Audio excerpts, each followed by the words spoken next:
they begin throwing them at your broken body.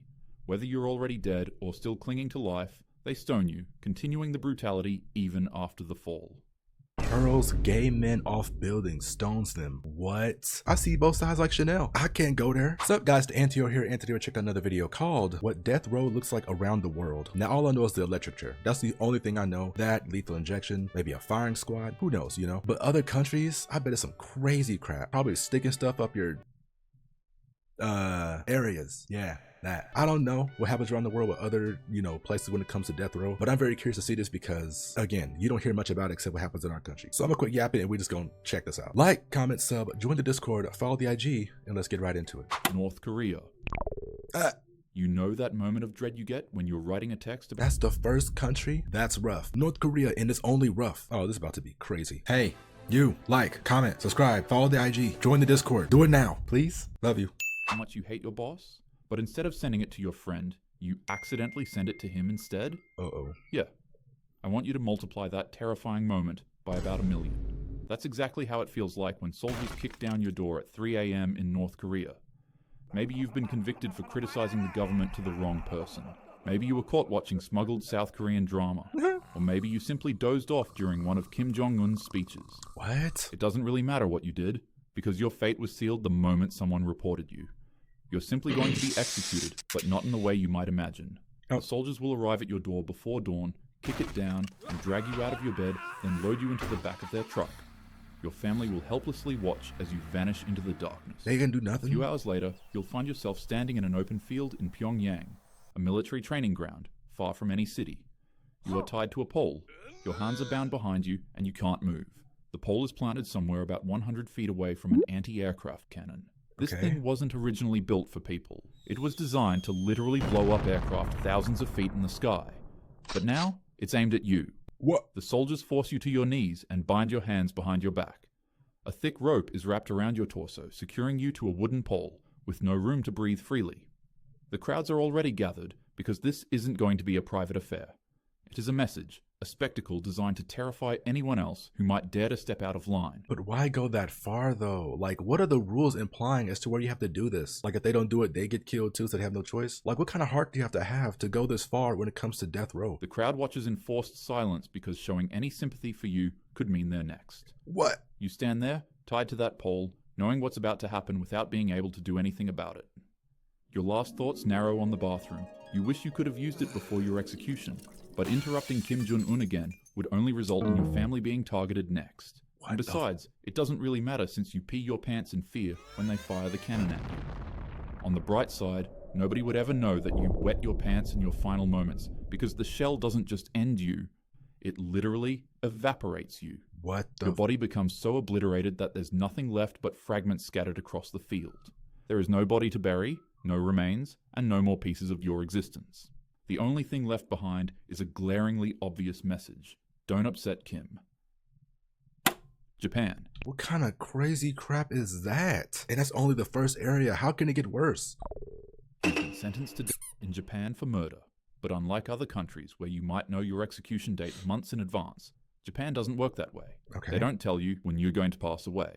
You're placed in a cell barely larger than a bathroom. The walls are bare concrete. You wake up every single morning not knowing if this is your last day alive and if today is the day they're going to come for you. The uncertainty is deliberate. It's part of the punishment. You're isolated in that tiny cell with minimal human contact. Even the guards don't speak to you that much. You have no access to the outside world and no way of knowing what's happening beyond those walls. Every footstep in the hallway could be them coming to get you. Every time you hear keys jingling, your heart races. Days pass, then months, Anxiety then go years. crazy. The stress and anxiety from anticipation drives you absolutely insane after a decade has passed. Then finally, in passing while a guard is giving you your food for the day, he lets you know that in just 3 hours you're going to be executed. Yet, after all that waiting and psychological torture of not knowing, you only get a few hours notice that today is the day you're going to pass away. They lead you to the execution chamber and, well, yeah. According to a 2009 investigation by The Guardian and Amnesty International, this system of uncertainty has driven some prisoners to develop severe mental illness from the prolonged psychological torment. I bet. They pace their cells obsessively, talking to themselves, completely detached from reality. By the time they're finally executed, Some of them don't even fully understand what's happening anymore. Afghanistan. Now imagine— I love how Japan can like the most chill stuff that a lot of tourists and a lot of people like from the US like to go to Japan, have a lot of fun. When it gets to like all the bad crap and like jail and stuff, it's a totally different outcome. Goodness, that is just crazy to think about. you're in a country that's living under Taliban rule. You've been accused of adultery or maybe theft. The trial, if you could really even call it that, is quick. There'd be no real defense or due process. The verdict is already decided before you even walk into the room, and now you've been sentenced to death. What? Especially if you're a woman. They take you out into a public square where a crowd has already started to gather. Men, women, and even children are there because the Taliban wants everyone to see what happens to those who break their laws. You said especially women. They hate women out there like that? Like, what the hell? Forced to your knees beside a tall wall, about 15 feet high, made of concrete and stone. Your back is pressed against it. Then they tie your hands and announce your crime to the crowd, shouting it loud enough for everyone to hear. The accusation, the sentence, all of it laid bare for public consumption. Then you hear a bulldozer rumbling. It's deep, mechanical, and growing louder with each passing second. That's when the reality of what's about to happen truly hits you. They're not going to you. They're not going to you. They're literally going to crush you. The bulldozer's blade makes contact with the wall and it starts to tilt. You try to move, but the ropes hold you in place. The wall starts falling, slowly at first, then faster, and there's absolutely nothing you can do. The concrete and stone come crashing down Oh on my top of you gosh. with thousands of pounds of force. Your bones shatter on impact. Your chest is compressed, and you're buried alive under the rubble. The crowd watches as the dust settles, and somewhere beneath that pile of concrete and stone, your life ends in agony. Damn. Saudi Arabia. Imagine you've been convicted of taking someone's life, trafficking illegal substances, or maybe apostasy, which is renouncing Islam. The trial is over, and you've been sentenced to execution. In Saudi Arabia, that means one thing: a public beheading by sword. On What? the morning of your execution, you're transported to a public square in the center of the city. Locals call it Chop Chop Square, a grim nickname that's become normalized through repetition. The execution always takes place after Friday prayers. I got jokes, huh? Chop Chop Square? It's like a damn Mario Kart stage. Like, what kind of crap? There's already a crowd gathered to watch. You're forced to kneel on the ground while an executioner stands behind you. He's holding a long, traditional Arabic sword, sharp enough to cut through bone in a single stroke. And then, in one swift motion, the executioner raises the sword high above his head and brings it down with practiced precision. If he's skilled, and he usually is, your head is severed from your body in a single stroke. But if he's not, he keeps repeating the process until Oh your my head is gosh. Your consciousness doesn't fade immediately. For somewhere between 2 and 7 seconds, your brain may still function. You may still be aware, even as your head separates from your body and falls to the ground. Then everything goes dark. Saudi Arabia is one of the last countries in the world that still uses beheading as its primary method of execution. South Africa. Let's shift to the 90s during a country's internal strife against apartheid. Imagine you're suspected of being an informant, someone who's been working with the segregated government. Yo, he's been naming countries and this meter hasn't moved a bit. How bad can it get when the meter starts to move? Like, what country's gonna be worse than these? While intentionally selling out your own people. Maybe it's true, maybe it's not, but in the chaos of resistance and revolution, accusations alone are often enough. There's no trial, no judge, no jury, just mob justice. They grab you in the street or drag you from your home, force ties over your head and arms, one after another, until you're wearing multiple ties that trap your arms against your torso, like a straitjacket made of rubber.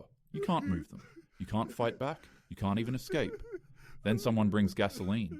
You smell it before you feel it, and the sharp chemical odor makes your eyes water. They pour it over the tires, over you, and it soaks into your clothes, into your hair, into everything. There you are, begging, screaming, trying to explain, but the crowd isn't listening. The only thing people want to see is a lighter setting you ablaze. And set ablaze, you are. When the fire starts, the heat is immediate and excruciating. The rubber tires begin to melt, fusing with your skin as the flames consume you. This isn't a quick passing. The fire burns slowly, and every second feels like an eternity. You're conscious for most of it, feeling your body being destroyed by the flames. The crowd watches, some in approval, some in horror, but no one stops it. This was necklacing, a brutal form of execution used during the anti-apartheid struggle. Necklacing? While it wasn't an official government method, it became a horrifying symbol of the violence that consumed South Africa during that era.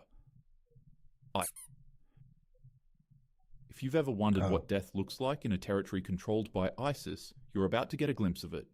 Imagine that you are accused of homosexuality or adultery, or maybe a crime that violates their extreme interpretation of Islamic law. You wouldn't require a judge to tell you what will happen next. There's no real trial, just an accusation and a sentence. They take you to the top of a tall building, about 4 to 5 stories high, in the center of town. A crowd gathered to witness your punishment. You're standing on the edge, and before you can even process what's happening, they push you to the ground. You free fall for a couple seconds, but when you land, the impact is so devastating that your bones break and your organs rupture.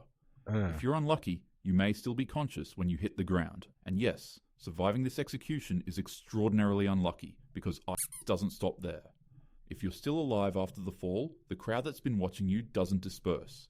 Instead, they move in closer while picking up stones, rocks, and whatever else they can find. They begin throwing them at your broken body. Whether you're already dead or still clinging to life, they stone you, continuing the brutality even after the fall. Hurls gay men off buildings, stones them. What? I see both sides like Chanel. I can't go there. Like, yeah, you like girls, but you like guys too, so you gotta go. Like, what, man? United States. So we're nightmare fuel. How are we nightmare fuel? This stuff you've been saying, swords and throwing people off buildings, that's bad. You tell me we're worse? I ain't heard none except the electric chair.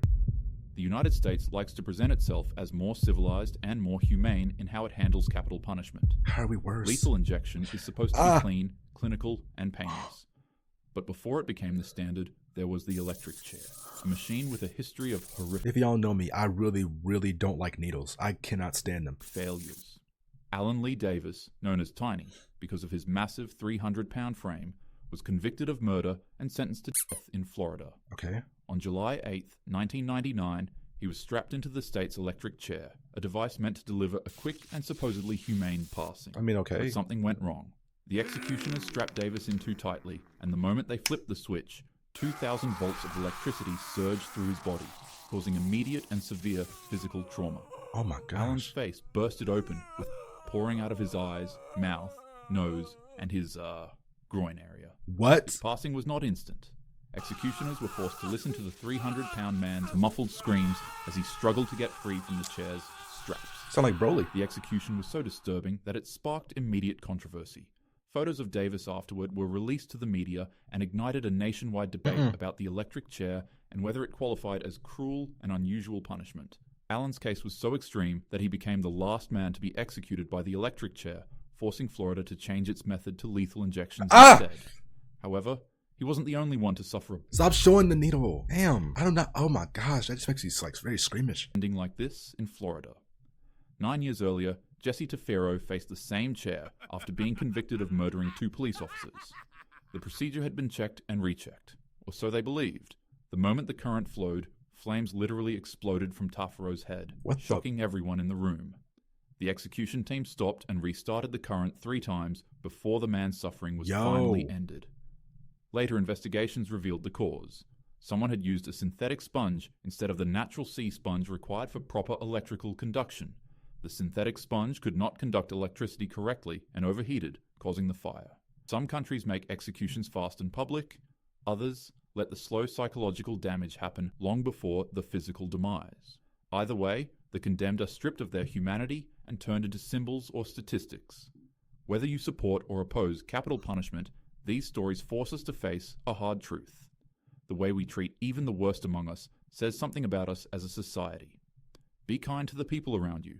Value the security and freedoms you have. And as usual, have a happy day. Oh, okay, that's cute. Like a little puppy, little baby puppy. Yeah, just don't do crime. Nah, that one country, they kill you even if you're gay. You ain't gotta do a crime, you just can't be yourself.